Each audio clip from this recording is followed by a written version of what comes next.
Master Kirpal Singh Ji left his physical form on August 21, 1974.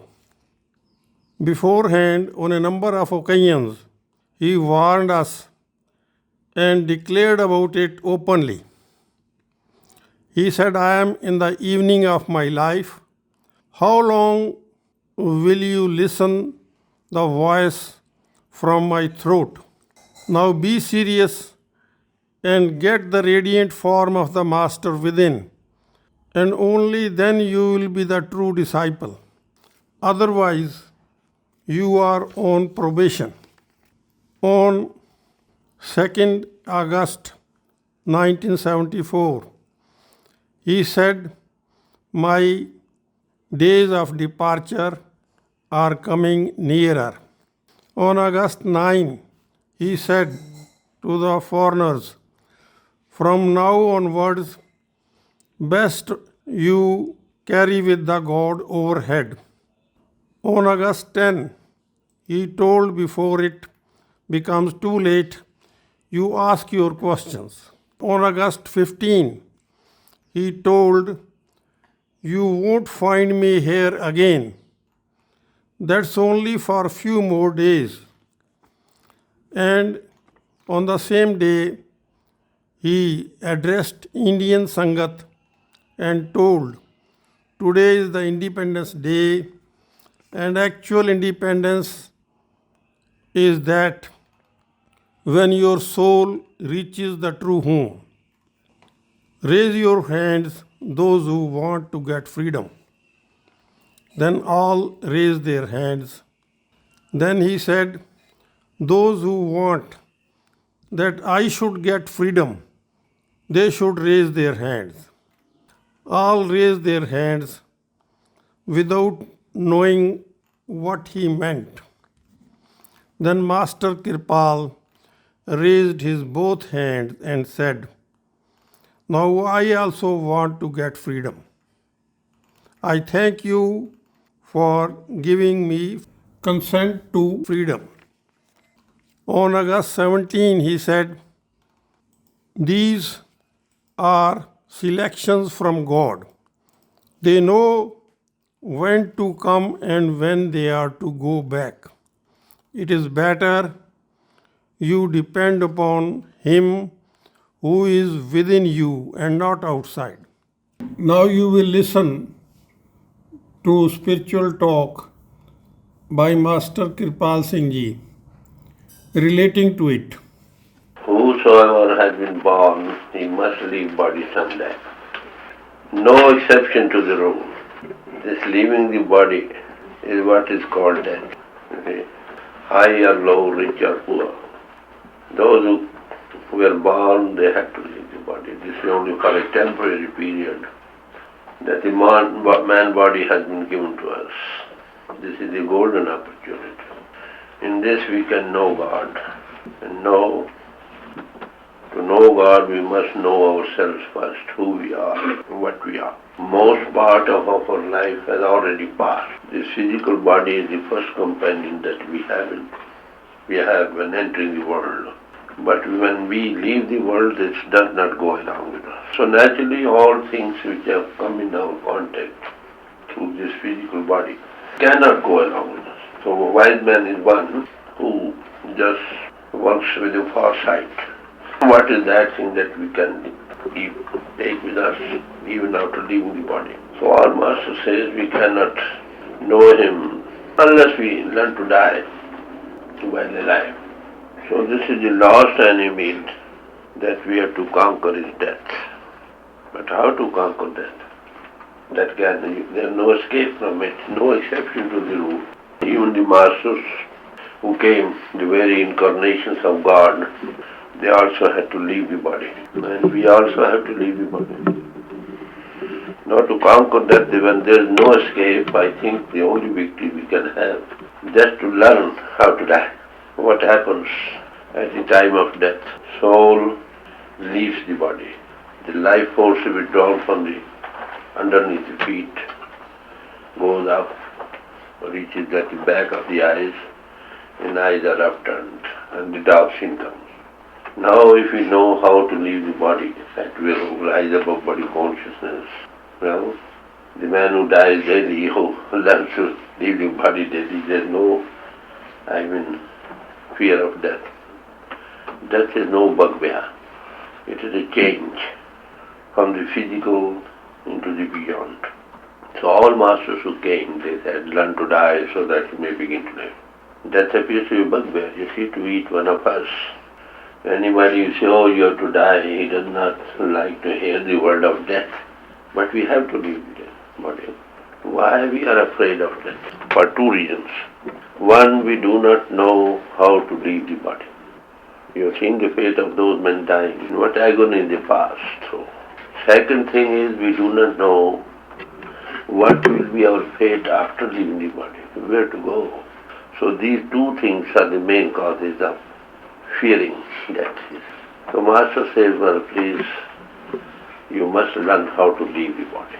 So those people who are just afraid of death, even if they pass through this death process while alive, and there are many ways for that. Some are artificial, man-made, and some are natural, God-made. The man-made ways are difficult, hazardous, time-consuming, you see. Hereditary, we are not fit for those. So there's a natural way too. When you leave the body, it is said all glory and beauty lies within you. But we have no glimpse of that, you see, no experience of that. Tulsidas, a great saint, tells us. He says when he left the body, he reached the third plane, the causal plane. It was so beautiful, so enchanting. He said, well, this is the best of all that a man can have. But he says when he transcended the causal plane, transcended into the Mahabrahman, the pleasure and the bliss that he felt there, and comparison to that, the bliss that he had while in the causal plane, that compared to a washing room. So with all that, we hear so much about it, but we do not know how to leave the body and enter those. So all masters who came, they advised, well, learn to die so that you may be. So one man went to Prophet Muhammad. He told him, well, look here, the man asked him, well, you tell us to learn to die. Bamira, those so man, you die while alive. You want to reap the full fruit of your having man body. So learn to die. Leave the body at will. Then the man was afraid of, perhaps by leaving the body, is it a death that will lead me to the grave? And he said, no, it is not such a death that will lead you to the grave, but it is a death which will lead you from darkness to light. This is all of the Master said. Well, is it possible to die, to leave the body at will? Master said yes. It was also St. Paul whether man can die. He said, I die daily. Guru Nanak was asked, and he said, well, I die 100 times a day. Mariye to mar jaiye, phut pade sansar.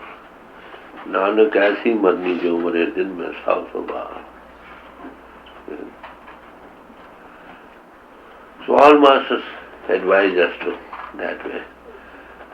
The death which is so fearful, now it appears. But with those who have learnt how to die, to leave the body at will and traverse into the beyond, they have tasted the bliss of the beyond. They want to leave the body, you see, but they are controlled. They have to work on in this plane under the will of God. It so happened at the time of death of Maulana Room, one Mohammedan saint, he was at his deathbed while leaving the body. Some friends of his came up, they prayed, oh God, give him recovery. And he opened his eyes, he said, let this recovery be blessed for you. And the people asked him, well, you don't want recovery? He said, no. Why?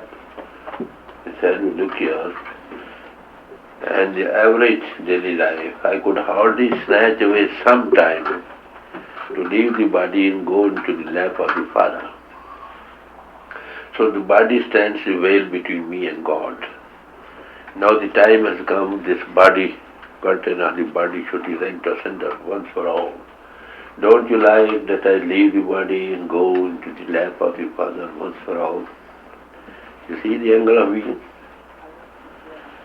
That is why I say, why should we weep with the saints? संतन को क्या रोइए जो अपने रह जाए, रो साकत बापड़े जो हाथों हाथ जुदा. Why should we weep the masters? They go to their homes. We should weep for those who have spoiled their life. They have not learned how to die while alive. If you once know how to leave the body at will and traverse into the beyond, have experience of that beauty and bliss, well, naturally, you would like to be there. So for that reason you find, Kabir says, everyday man is dying, but they have not learned to die while alive, the true living, true death, while alive. That is why they come again and again, because man goes where he is attached. So is it possible, can we leave the body at will? That's the point. Mirabai says yes. Mira Manmani. Surta Silas Mani. Now I am convinced, Mirabai says, that my soul can traverse into the beyond, fly into the beyond. Tulsidas was asked the same thing in his Isaiah. He says that we can traverse into the beyond. Who? The saints. And others who sit at their feet. So when we go to your master, the first thing first lesson he gives us, to die while alive. And how to die. He gives experience. You forget your body for a while. And your inner eyes open, you have the experience of God in the form of light. Your day to day, you are regular. Well, no fear of death. So the hymn he was just singing it was to the master, you see. And we have seen a very strange event, you see. People are afraid of dying even to hear the name of death. Strangers enough, they are coming to his feet, well, master, teach us how to die. You see. People are afraid of that, and they are coming of their own will and pleasure. They want to die while alive. You see? And the same man having their untimely deaths daily at the feet of the master. So who can tell us how to leave the body at will, go into the beyond? He can give us an experience how to do it by demonstration. Well, by regular practice we must learn how to die at will. If once we know how to leave the body, then the whole angle of vision is changed. Master gives you first day some experience to rise above, to open the inner eye, something to start with. Then by day to day regular practice he learns to. Regular practice makes regular. You see, when you know how to leave body daily, well, it is at the time of death. Time does come, you will willingly go. So I am now, for instance, I am going back, you see. I have no fear of going back. You see. So whenever Master comes, you see, he says, well, man cannot be had half number years for unless a man learns how to leave the body at will. How can he go to enter the kingdom of God? That is within you. Kingdom of God cannot be had by observation. This is within you. So this is the first step, you see, which starts where the ABC starts, of the Paravidya, you might say. This is the religion, above all religions, of rites, rituals, dogma. This is one for all. Saint Plutarch tells us, the soul that is initiated into the mysteries of the beyond, that has got the same experience when it has at the time of leaving the body at death. Last enemy that we have to conquer is death. How to conquer death? To conquer death means you must learn how to die. And what is death? It is the dying of our attention from all outside, from the body below, arise after the seat of the soul in the body, which is at the back of the eyes, when at the time of death the eyes are upturned and then transcend into the beyond. So this is, people ask masters how the outgoing faculties are inverted, recede. And the master told them, well, look here, better sit and see. Some things cannot be expressed in words, they can be experienced. So what is the criterion, what it comes to? He says, when you sit, withdraw your attention from all outside and from the outgoing faculties, and mind is stilled, and intellect also after understanding something, say something, rest for a while, that comes to the seat of the soul in the body at the back of the eyes. Naturally, the outgoing faculties are attention withdrawn from them. What happens just as it happens at the time of death? Saint Plutarch tells us that those who are initiated into the mystery of the beyond, their soul has the same experience of leaving the body as it has at the time of death. So we find in scriptures, when attention is withdrawn to the seat of the soul in the body, there it is to penetrate into the beyond. What this process is, it is very delicate. They say, knock at the door, it shall be opened unto you. That's penetrating your whole attention at the seat of the soul into the beyond, that will open the door. So the masters have been referring to this, straight is the gate, and narrow the way to which leadeth to life eternal, and few there are that find it. So all other masters, Nanak said, the blind find not the door which is at the back of the eyes, which leads to the beyond. This is our attention to be withdrawn from outside, that is to knock the door and there will be open to you. So, all Master tells us, Christ referred to once, behold, I stand at the door and knock. If anyone hears my voice, what will he do? I will open the door, I will come in and will sup with him and he with me. So there, when you read there, the Master is one, as I told you the other day, is not the body. He has got the body to work through, but he has the competency to guide you here and hereafter too. That's the luminous form of the matter. The way Godward, Prophet Muhammad says, where Godward is narrower than hair and sharper than the edge of a razor. Similarly, all others who have been just having that experience, they refer to it is like a sword's edge and thinner than a hair's edge. So this is how the soul has to peel out from all outward attachments and enter into the tenth door and transcend into the beyond. Saint Plutarch also said the same thing as I quoted you just now. What at the time you see, those who are initiated into the mystery of the beyond, their soul has the same experience as a man has at the time of death. So you will find we are all afraid of death. Why? For two reasons. One, we do not know to withdraw from the body.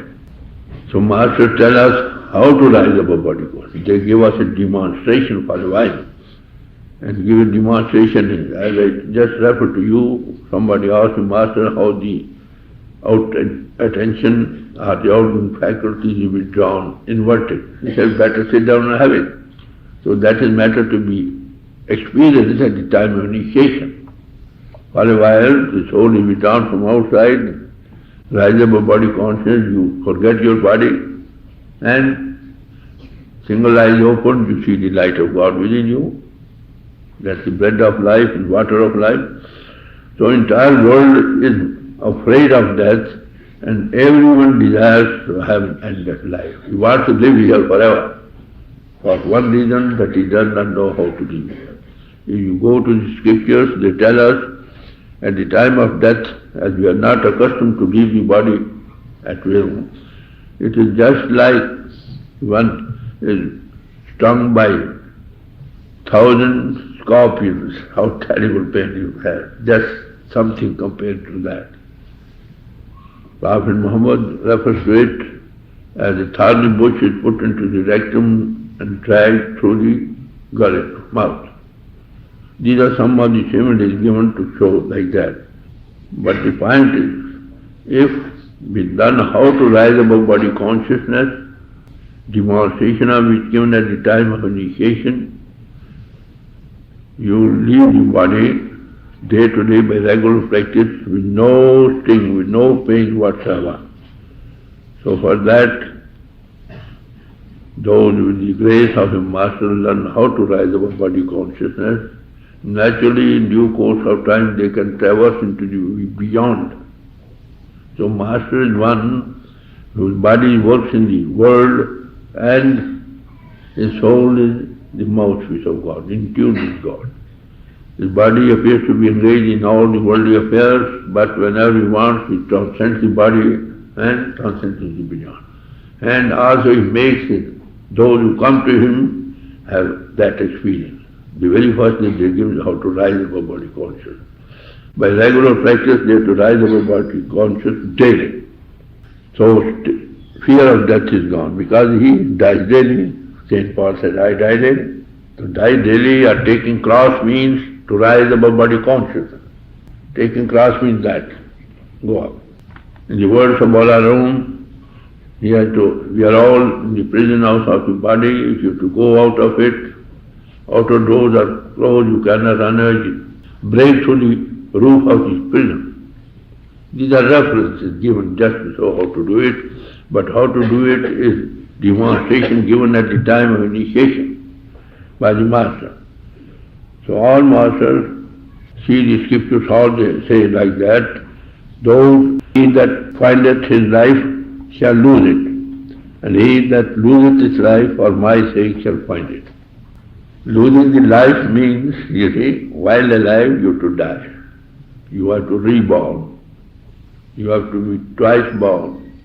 So this first birth is in the body and the other birth is into the beyond. This is what is demonstrated by the master to those who come to him, and by regular practice they become competent to rise above body consciousness at their will and pleasure. So Guru Nanak said, learn to die 100 times a day, not one, 100 times.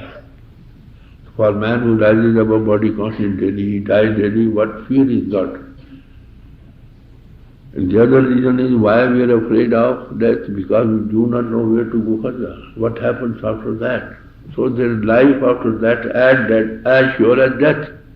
Macrocosm is in the microcosm. We've got body to work in those planes. Now we work in the physical plane.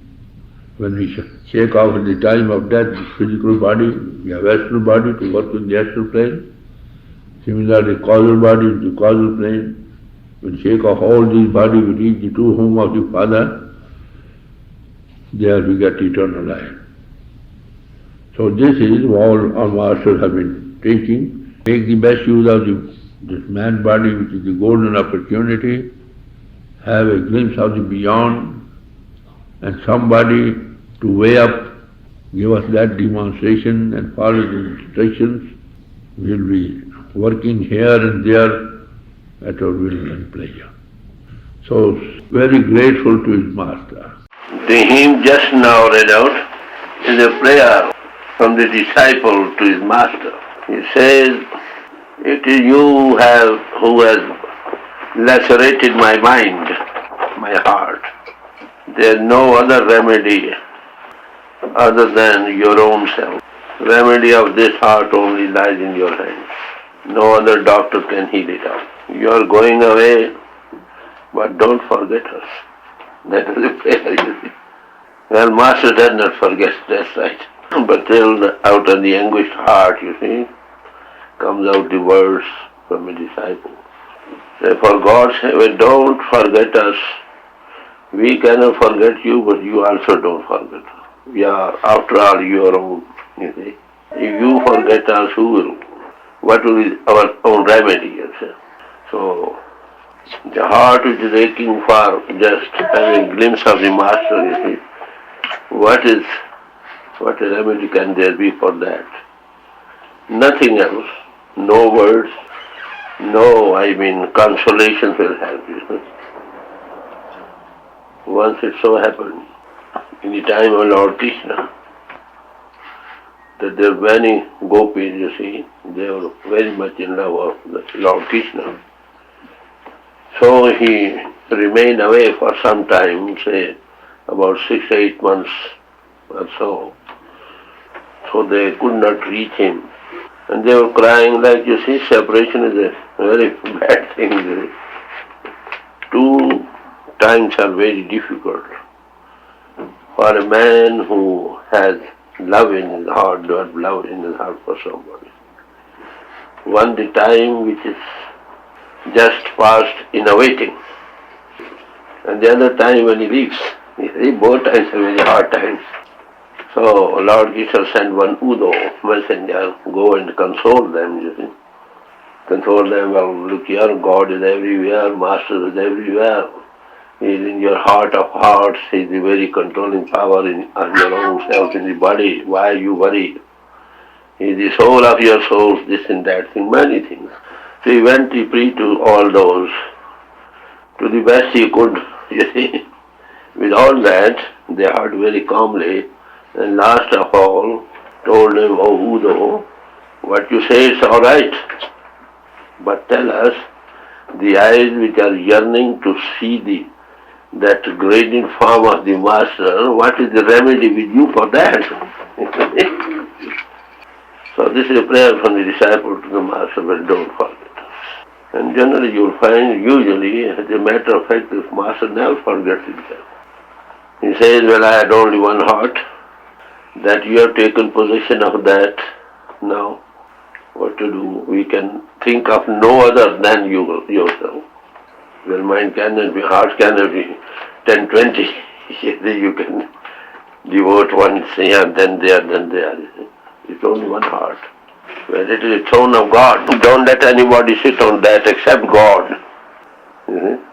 What we do, we just let every worldly things sit on there and dethrone God.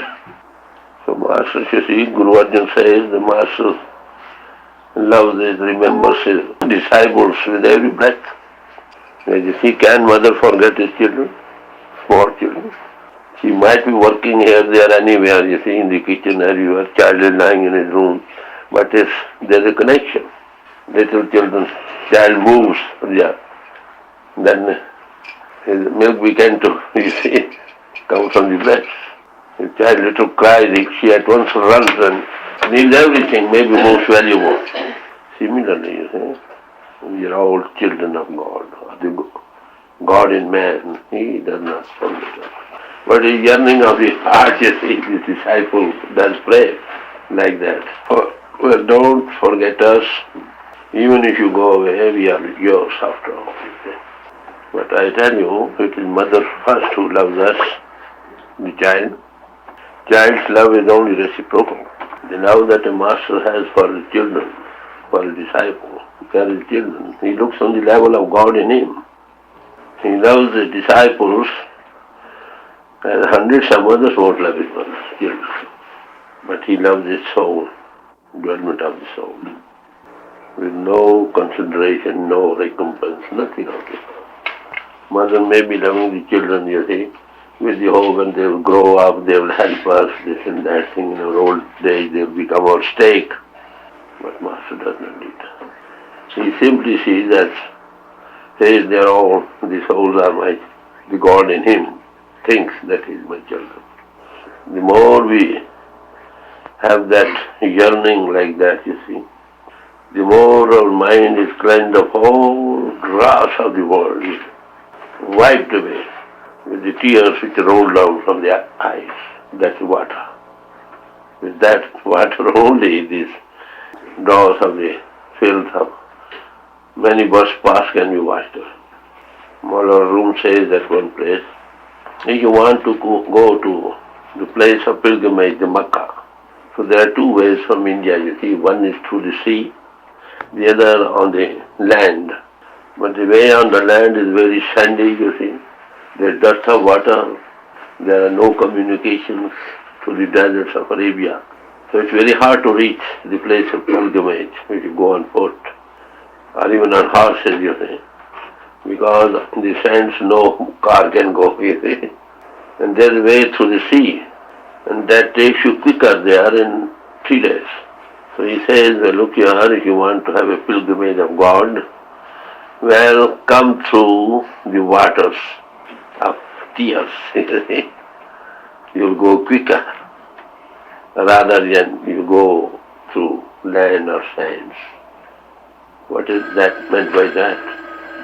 Any prayers, any rites or ritual performed or reading of scriptures with dry hearts, like gymnastic, mechanical, that won't help you to read God.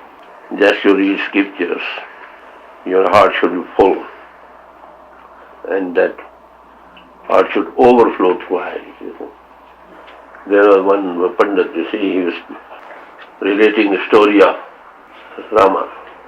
When there was one illiterate man, you see, he was sitting, he was reading out in Sanskrit language, and he was shedding tears like that. Pandit thought perhaps he has followed me very well, you see. When the talk was over, he called him and look here, you understood my sermon very well. He said, I have not followed a word of you. Then why were you crying and weeping? Then I had that scene of Lord Rama before me. My heart was full and shedding tears all through the scene. I never heard a word of what you told. So this heart of love, you see, this is the foreshadow of the coming things. When rain comes, there are clouds come before. When there are blossoms in the trees, fruit-going trees, there hope for fruit. Similarly, the heart which is full of anguish, you see, yearning, overflowing with tears, you see, from the eyes. Such a one, you see, heart can reach God quickest. And you'll see sometimes we never remember God, you see. Days and days pass away. We never think of that. By keeping diary, there's one thing very important. Perhaps you're not seen all aspects of it. That during the day you are remembering the God in that. You see? Otherwise you won't remember it. At least at night you remember what I have been doing when I have to send this diary. You see? Is it not a great blessing? We never realize the truth of the things which are given. And all the time you say, oh my Lord, I have to not to do this, not to, always thinking of the Master, of the God in him. So such a heart, you see, becomes the fittest to receive him the quicker way, in a quicker way.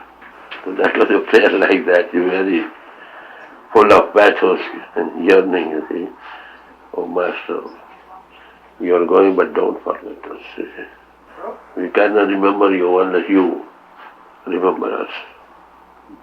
That's our love is reciprocal, as I told you. So when you sit together, two men sit together, two disciples of the Master, naturally the remembrance of the Master comes. That is the first thing.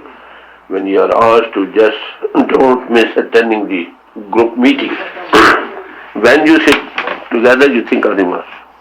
One says of his own, says, well, this is like that, the other is like that. That way, the remembrance is revived. You see. This is another thing. That is why Christ said, when more than one man sits in my name, I am there. You see. And moreover, you dwell for his activities.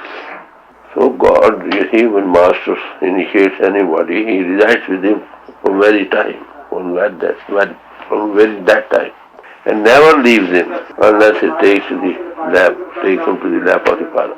And that is what is called God's power or Guru power or Christ power. You see. So such like attitude makes us fit. Such like time spent when comes just sit in sweet remembrance. You will have responsibility. So these are some of the poems written by me when I was away from my master. This state of mind, you see, cannot be expressed in words. You see. It has not been given to words to express the feelings of the heart, you see, yearning of the heart. So such like attitude radiates in the atmosphere. They go to cleanse all foreign, external thoughts for the time being. It is just like, you see, ego, when it comes in, no sparrow is there. So when the eagle of love comes anywhere, you see, no thoughts arise. So all masters say, well, look here, the heart is they've given you as a sacred trust. Don't misappropriate it. It is meant for God, and that only God is sit on that throne and nobody. So such like prayers, these things are only come out, you see, afresh from every heart, gush out of the heart. Only such like prayers help. Sometimes you got some models, some specimens of prayers are given by masters. That is only such like words that they give out should come of the very heart, gush out from very heart. Only mechanical repeating something that carries little effect. If you love him, you see, you abide in his heart, let my words abide in you and you abide in me. How can you abide in it when you remember? The more yearning, the more he is reaction, you see. And what does it cost? Anything? And time flies away like anything. At a time of separation from master, at least, sometimes for 8 months, regular once, you see. And these things came out of my heart. Heart is only one or two or three, how many? You got one. Yeah. You want heart, you see. When you give your heart, what remains? Where the heart goes, everything goes, you see. Body and soul both. This is what is meant by surrender or devotion. Simply in intellectual ways or philosophical ways of thinking this and won't happen. Prophet says, if the learned men come to know a little iota of what madness we've got, yearning for the Lord, they will forget everything and they will dance like anything. Such a heart is the abode of the Lord. Yes. Even when we say prayers, we are thinking of the worldly children, such and such, such and such. Tulsidas says, just clean your mind so that God may, your beloved may manifest there. Then he defines what is called cleansing, what is cleaning of the heart. He says, a heart in which no thought other than the God comes. You see, that's the pure heart. With no other thought, you see, comes up, you see, except God. Love of God, yearning of God, such a heart is the thing where God manifests. That is why it is said, blessed are the pure in heart, for they shall see God. Purity means that